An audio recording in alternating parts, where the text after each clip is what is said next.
Vibranium, I can never get soft. I move squares, trying not to get boxed. Back again. Next part. Next discussion. Yes, sir.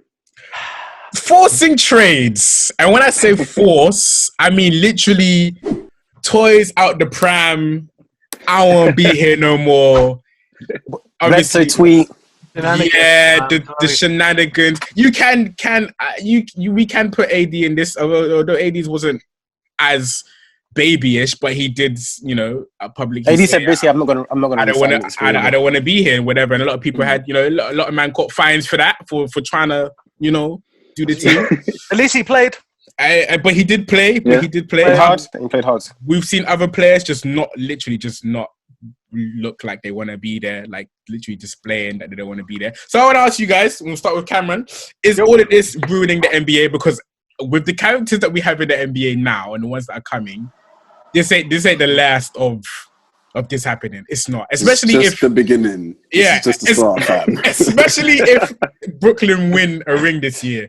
Like, because then that's like Harden could just be like, see, y'all see what I did? You could do the same thing. And so Cam, hit us, bro, because I know you got a good opinion on this. All right, cool. It all starts with the generation of up-and-comers. I'm pretty sure that most of us, whilst we're in secondary school, are watching anti-bullying videos, let's all hug each other and get along videos, let's whatever, right? So everyone's all on this whole buddy hype train. It's not going anywhere. So we kind of have to deal with it. Do I dislike the idea of people buddying up? Yes, I think it takes away from the quality of the league. I think whilst back in the day, you'd be able to look around and be like, bam, Utah Jazz, bam, Chicago, bam, Celtics, bam, Lakers, bam, whatever. No, this is timeline relevant, right? Mm-hmm. You'd be able to look at some sort of distribution. That's not happening anymore. That's fine. I reckon that the players need to have some sort of respect about it, at least to the league and their profession as they go about it. Because frankly, Harden in his last 2 games before he left to go to the Nets, and I'm not saying, I'm going to say straight up left. He didn't attempt a single free throw. You know, I mean, like James Harden's like, fuck it, I ain't going to line for you, motherfuckers. I ain't put my body on this shit. Like, that's just outlandish. So yeah, I mean, he averages 11 a game as well. Yeah, see what I mean? Literally, my fantasy screen. He stopped playing. He stopped being Harden for the sake of, he I want to leave. In, like. He mailed it in. He definitely emailed it in those last 2 games. It was funny. It was funny to watch. The Laker game was hilarious. It was hilarious. You could see the whole team. Oh my gosh. The whole team was like, oh my gosh. Still dribbling. And then the thing that was really annoying me on behalf of Houston was he did this like 3 times in a row where he threw the ball to someone in the corner when there was like 0.5 left on the shot clock. Mm-hmm. And that's just like, that's sick, fam. That's proper sickness. Like, if you're on the Rockets, you're pulling up. You're throwing fists mid-game. I don't care. What is that behavior? No, shout out to Cousins as well, bro. Cousins said it like a real one, bro. It's like, what the fuck, man? I ain't even here to play with Harden, man. I'm here to play with John Wall. I came for war. So yeah, man, just be respectful about it. It's not going anywhere. Do I hate it? Yes. Cameron's out. But is it ruining the NBA? So the question is, is it ruining the NBA? Try to round up on that. It's necessary evil, right? Because if it doesn't happen, one team's going to do it, and then one team's going to win 6 championships in a row. So it needs to happen. Is it ruining it? It's diminishing it, but it needs to happen. So I wouldn't say it's ruining the NBA. It's just the era that we're in. Yeah. That next. Like, sorry. The Golden State didn't bar the Kevin Durant thing. Didn't trade for any of their all-stars. They had Bogut, they had Barnes, they had Clay, they had. Yeah. That's the quote unquote natural way to do it. The unnatural way is pretty much the Harden example where you don't want to work and you show the franchise, you show the board, the owners, this guy doesn't want to be here, and all that stuff. Yeah. So, what are you saying? What are you saying? But for me, like, I wouldn't say when you say it's ruining the league, I can't agree to that because you got players like Dame Dollar signed where he's for Portland. He ain't going anywhere. Mm-hmm. Giannis just signed in Milwaukee. He ain't going anywhere. Mm-hmm. If it was ruining the league, all these superstars or big talents, they'll all be busting out and going to drawing up or budding up with somebody else. Mm-hmm. But since you still got superstars staying put in these quote unquote small market teams, it's not really ruined, is it? Mm. It's like each player their own, like each superstar their own. Some of them, they got the loyalty aspect that Kobe had, I ain't going nowhere. This is purple and gold for life. Others are like, you know what? This ain't for me anymore. Sorry, Iman. Kobe tried to force trades multiple times. Yeah, he was about to go to the Bulls. I know. If only, but he wanted to go. Yeah, but that's still give some more. Give us some more. That's not violent. I'm just saying Kobe wanted to leave. Yeah. That's he didn't force the trade. Exactly. He still showed up. In the end. He still showed up to work. All right. So, yeah. Yo, no, I do agree with what Iman's saying as well. But those Dame Dollar and Giannis type players, like mentally wise, I feel like there's few of them now, and more. If I don't get my way, fuck it. So I feel like as the years have gone by, you have the loyalty aspect, and the fuck me, I'm going to do me. And I feel like over the years, it's kind of gone like that. Yeah. And with this James Harden trade, like Nick was saying, it could set a precedent for players to keep doing this. I feel like it is going to hurt small market teams. I feel like this is all Adam Silver's fault. What the fuck? Veto fucking trades. What the hell, bro? I said it yesterday, bro. He's a social media commissioner, bro. You're a commissioner of the players. The players don't run you. You run the league. You run the players, bro. So if Kyrie's saying out, don't give him an $800,000 fine, bro. Set pace. If people are trying to force trades, set pace. Like, if you do this shit, your money's on the line. Your contract's on the line. The Players Association's got loads of power these days. Nah, fam, like certain NBA players at this point have more followers and more clout than the league itself. It's a perilous job for a commissioner. I think he should absolutely be vetoing trades. I can imagine a league where each team has an all-star caliber player. It's a beautiful league. There's so much. It used to be like that. It used to be like that. It should be like that. Like, really and truly, it should be like that. The saturation of players into big market teams is, I don't enjoy it. I don't enjoy it at all. I can't, even though I've benefited from it as a Laker fan, I would rather turn on like any random game and see someone hooping out at the Kings. You know what I mean? Like, because I love the sport that much. I think it takes away from the game. It takes away from the competitive aspect.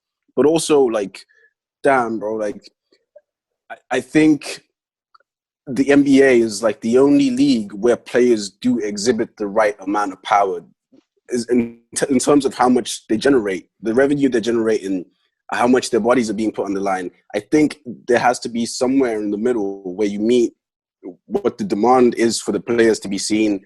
Like, give the players their power, but don't give them enough power to sit out and mail it in. Like what James Harden did is disgusting. Like, really and truly, it's very, very disgusting, but it's entertaining as hell. And if you're Adam Silver, like, that's what I'm saying. He's a social media commissioner, bro. That shit's entertaining. He lets it fly.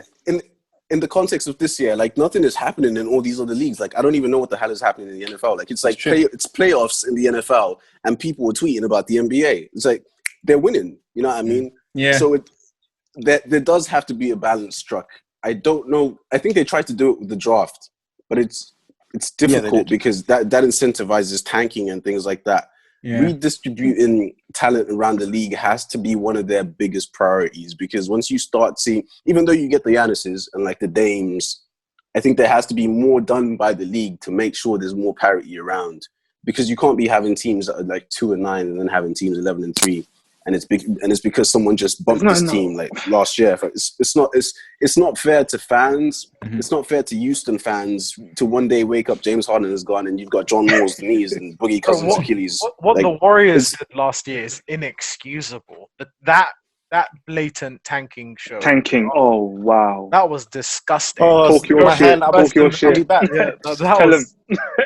Yeah. Tell him again. I'm not even going to elaborate on that, because I'm just going to fight my laptop. But no, that's kind of shit Popovich did, back when you got, was it David Robinson? Like, when he got Tim Duncan. That's how he got Tim Duncan. Yeah. Exactly. There's a legacy of that. You know, I mean, it's the league has to get control somehow. Like, there has to be a little bit more done to make sure that players aren't doing the way Anthony Davis did it. Was, I think, to levy your contract and be like, all right, man, like, you guys, I've given you guys 7 years or whatever amount of time it is. I ain't re-signing. Sort it out now. Versus James Harden being like, yo, bro, like, Listen, He's, I'm gonna hit this. I ain't gonna play 2 more games. I'm really I ain't sorry. gonna give you 2 more games. I'm really sorry. Okay. I know you're a Lakers fan. I know AD went to the Lakers. He did turn around and say, "Look, I'm not resigning with you, and I'm not resigning with X. I'm not resigning with Y. I'm not resigning. Yeah. I'm signing with these men." That's it. Yeah, Get the information out. Like, even if you trade me to these guys for 1 year, I won't re-sign with them. I'm leaving anyway. And he got that information out. Yeah, but you look at the Pelicans now, bro. Like, look at the Pelicans now compared to like other teams. You know what I mean? Like, he still did them a solid, fam. Like, he still did them. They got talent for it.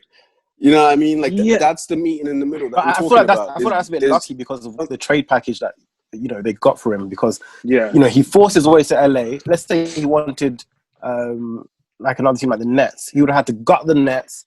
The talent that went over from the Nets to the Pelicans wouldn't be as good as the talent that came from LA. So that LA, it was very lucky in the way that the Pelicans got a deal and AD got what he wanted. But if AD wanted something else, the Pelicans might have been very short-handed in the long run. But they got the talent now, so it's in the middle.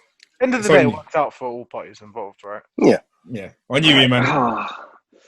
There's not enough superstars to go around. Like, I get what you're saying, you want to distribute the talent, right? But you're talking about superstars only, right? Not all-star level. Because if you're talking all-star level, nearly every team in the league has at least one all-star caliber player.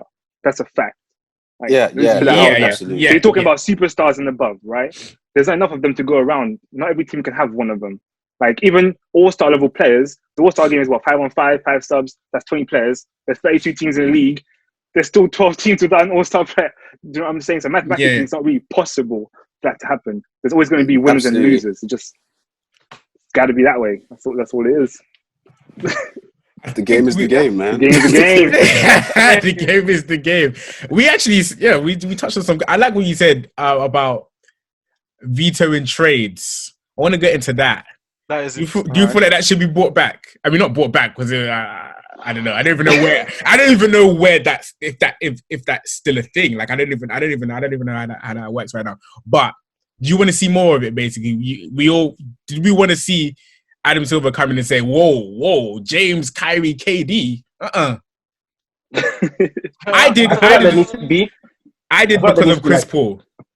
Yeah, exactly. So we know the story. There needs to be a precedent, and like a rule book in the NBA rule book that says, if this and this happens, I will have the power to veto. I don't think it should be off vibes, just vibes.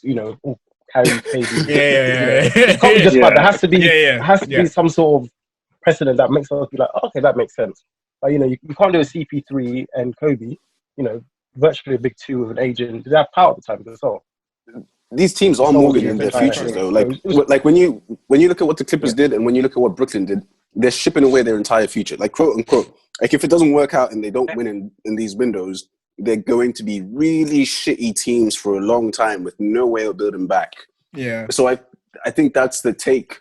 But I'm not very big on draft picks. I think draft picks have so much more value before they develop into players. You're a Lakers fan. No, man, like it just doesn't like fam. Like Anthony Edwards, like these men, like James Wiseman, like it's just like it's not enough value for a superstar. Hey, Wiseman's balling. Wiseman's balling. He might be balling. You guys end up with the product of everybody else's draft picks. Bro, do you know how long did the Lakers go through the pits, fam? This guy, what pits? What pits? I don't like to give the speech again. In a puddle, if Nick starts saying Robert Sacre, brother, just because your assets aren't popping, fam.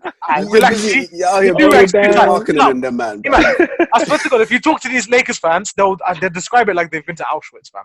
I swear to God, listen, Iman, Robert Sacre. All we said, listen. Hold on, man. just to go slightly off topic. Vibranium, I can never get soft.